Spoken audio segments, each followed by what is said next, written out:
प्रिय प्रशिक्षुओं नमस्कार। मैं प्रेम नारायण, प्रवक्ता हिंदी।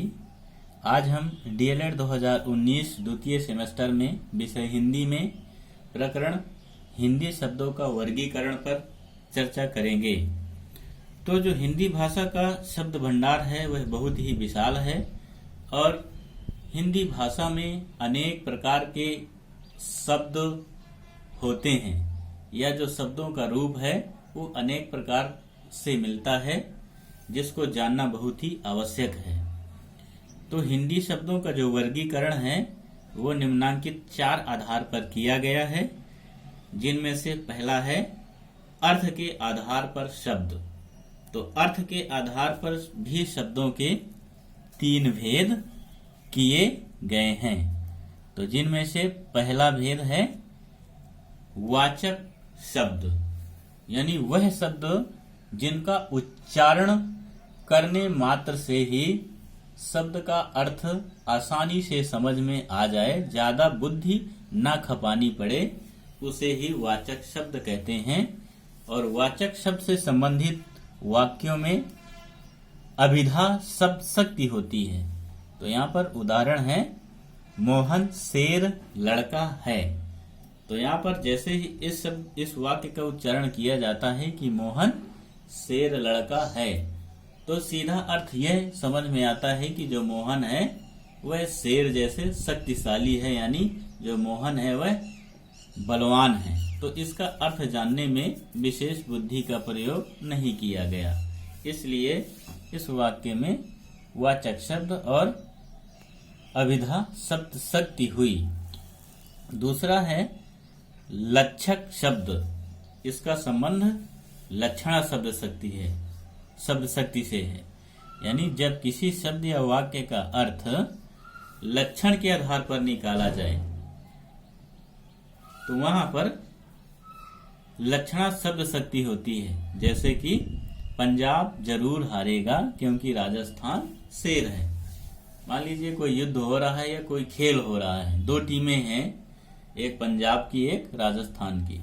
तो यहाँ पर जो राजस्थान है उसको राजस्थान के निवासियों को वीरता का प्रतीक माना गया है, अर्थात यह माना गया है कि वहाँ के जो नागरिक हैं वह बहादुर होते हैं, ये उनका लक्षण है।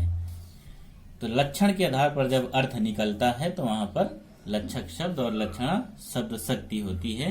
और जैसे एक छोटा सा उदाहरण, मोहन गधा है, तो गधे का लक्षण है मूर्खता, और यहाँ पर मोहन को यह समझा जाएगा कि जो मोहन है वह भी मूर्ख है, वह भी गधे की तरह है और उसके अकल नहीं है। तो जब लक्षणों के आधार पर अर्थ निकाला जाए तो वहां पर लक्षक शब्द और लक्षणा शब्द शक्ति होती है। तीसरा है व्यंजक शब्द। और व्यंजक शब्दों का तात्पर्य वाक्य में व्यंजना शब्द शक्ति से होता है, अर्थात जब किसी शब्द या वाक्य का अर्थ ना तो वाच्यार्थ से निकले और ना ही लक्ष्यार्थ से निकले, बल्कि कहा कुछ और जाए और उसका अर्थ कुछ और ही निकले, तो वहां पर व्यंजक शब्द और व्यंजना शब्द शक्ति होती है। जैसे कि सुबह हो गई, यानी रात्रि व्यतीत होने के बाद यह कहा जाए कि सुबह हो गई और परिवार के लोग इसको सुने, तो इसका तात्पर्य यह है कि सुबह हो गई, तो सुबह तो हो गई, सुबह तो रोज होती है।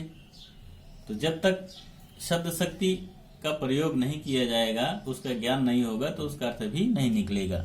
तो यहाँ पर तात्पर्य ये है, ये बहुत बड़ा अर्थ देता है, यानी सुबह हो गई इसलिए सभी लोगों को जग जाना चाहिए, अपने दैनिक कर्म करना चाहिए और दिन भर की गतिविधियों को किए जाने का प्लान बनाया जाना चाहिए। यहाँ पर यह अर्थ निकलता है।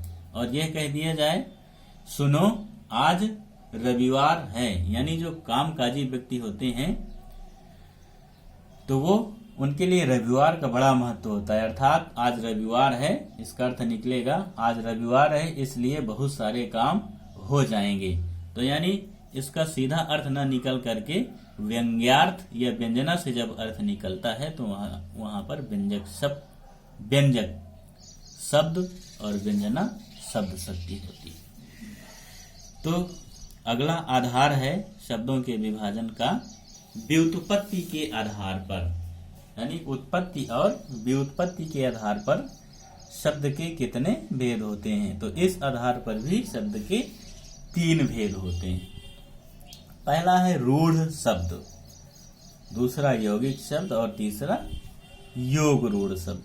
तो पहले हम रूढ़ शब्द समझ लेते हैं। यहाँ पर रूढ़ का तात्पर्य है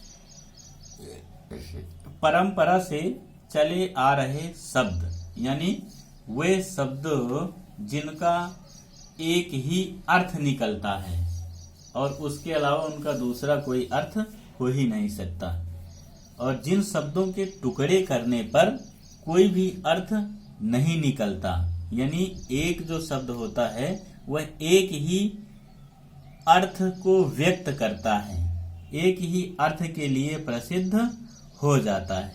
जैसे पानी, तो यहाँ पर पानी शब्द है, तो जैसे पानी शब्द का उच्चारण किया जाता है तो यह समझ में आता है कि पानी वह तरल पदार्थ है जिसको पिया जाता है, जो जीवन का आधार है।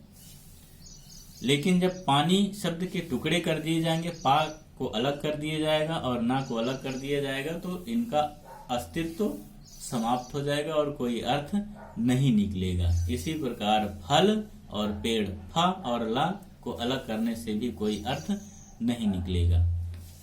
तो ये एक विशेष वस्तु या व्यक्ति के रूप में रूढ़ हो जाया करते हैं, इसीलिए इनको रूढ़ शब्द कहते हैं। दूसरा है यौगिक शब्द। तो यौगिक का तात्पर्य होता है मिला हुआ, यानी जब 2 या अधिक शब्दों के मेल से किसी शब्द का निर्माण होता है और शब्दों के अलग अलग अर्थ निकले एवं संपूर्ण शब्द का एक संयुक्त अर्थ भी निकले, तो उसे यौगिक शब्द कहते हैं। जैसे पुस्तकालय, यहाँ पर पुस्तकालय का तात्पर्य होता है जहाँ पर पुस्तकें रखी जाती हैं, पुस्तकों का घर अर्थात लाइब्रेरी। तो जब पुस्तकालय के शब्द अलग करेंगे, पुस्तक धन आलय, तो पुस्तक का भी अर्थ निकलेगा और आलय का भी अर्थ निकलेगा, यानी पुस्तक का अर्थ है पुस्तक और आलय का अर्थ है घर, यानी वह घर जहाँ पर पुस्तकों का भंडार होता है। इसी प्रकार रसोई घर, यानी रसोई के लिए घर, वह घर जहाँ पर रसोई बनती है। तो शब्दों को अलग अलग करने पर प्रत्येक शब्द का अर्थ भी निकलता है और संयुक्त रूप से एक अर्थ भी निकलता है। तो ये होते हैं यौगिक शब्द।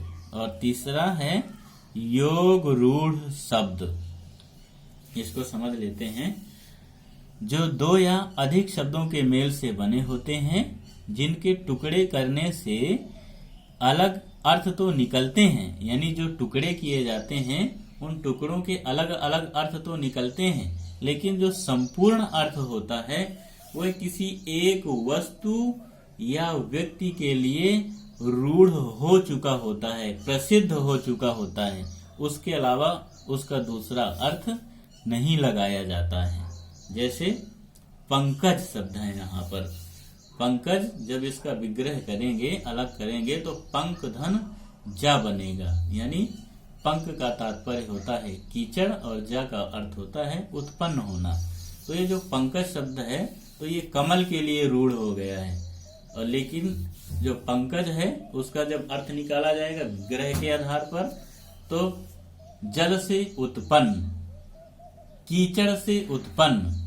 तो कीचड़ से केवल कमल ही उत्पन्न नहीं होता, बहुत सारे कीचड़ से उत्पन्न होते हैं, जैसे कीड़े मकोड़े हो गए या कीचड़ में उगने वाली जो घास है, तो उसको हम पंकज नहीं कह सकते, क्योंकि जो पंकज है वो केवल कमल के पुष्प के लिए ही रूढ़ हो गया है। इसी प्रकार चारपाई, यानी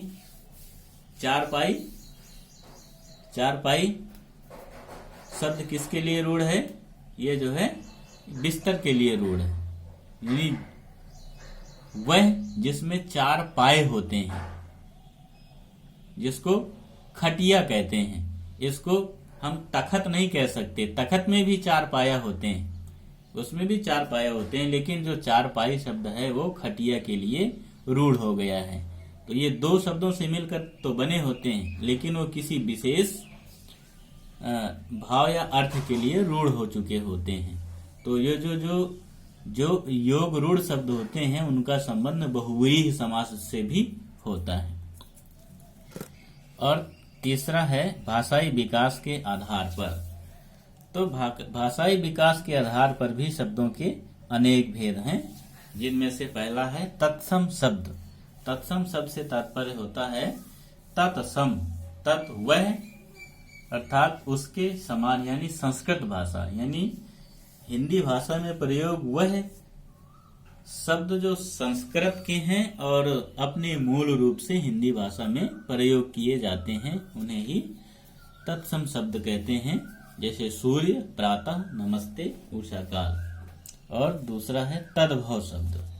तद्भव शब्द यानी तद्भव, उससे उत्पन्न, यानी जो संस्कृत भाषा से उत्पन्न है या जो संस्कृत भाषा के बिगड़े हुए रूप हैं और वे हिंदी भाषा में प्रयोग किए जाते हैं, उन्हें ही तद्भव शब्द कहते हैं। जैसे चंद्रमा चंद्र से बना और सूरज सूर्य से बना।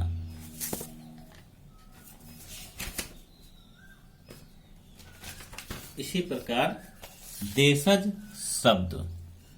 देशज शब्द क्षेत्रीय भाषाओं के ऐसे शब्द जिनकी उत्पत्ति का निश्चित पता नहीं है, लेकिन वो हिंदी भाषा में बहुतायत में प्रयोग किए जाते रहते हैं, उन्हें ही देशज शब्द कहते हैं।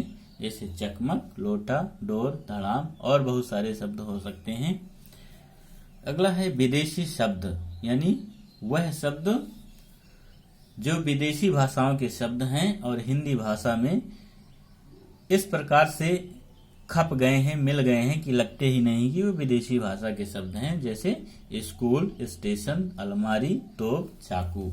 और संकर शब्द वह शब्द जो देशी एवं विदेशी भाषाओं के शब्दों के मेल से बने हैं, उन्हें ही संकर शब्द कहते हैं। जैसे रेल, गाड़ी। यहाँ पर जो रेल है वो अंग्रेजी शब्द है और गाड़ी हिंदी शब्द है।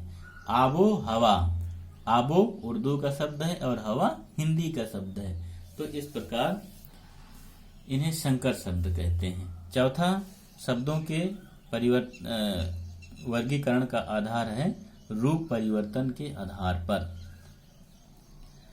तो रूप परिवर्तन के आधार पर शब्दों के 2 भेद हैं, विकारी शब्द एवं अविकारी शब्द। तो विकारी शब्द ऐसे शब्द जिन पर लिंग एवं वचन के कारण विकार हो जाता है, यानी जो लिंग एवं वचन के आधार पर जो हमेशा बदलते रहते हैं, उन्हें ही विकारी शब्द कहते हैं। जैसे संज्ञा, सर्वनाम, विशेषण एवं क्रिया, ये सब विकारी शब्द हैं। और अविकारी शब्द यानी वह शब्द जो जिन पर लिंग एवं वचन, काल आदि का कोई भी प्रभाव नहीं पड़ता और वो हमेशा वाक्यों में बिना परिवर्तित हुए एक ही जैसे बने रहते हैं, उन्हें ही अविकारी शब्द कहते हैं। जैसे क्रिया विशेषण, संबंध बोधक, समुच्चय बोधक एवं विस्मयादि बोधक। तो प्रिय प्रशिक्षुओं, आज यहीं तक। नमस्कार, धन्यवाद। फिर मिलेंगे अगले वीडियो के साथ।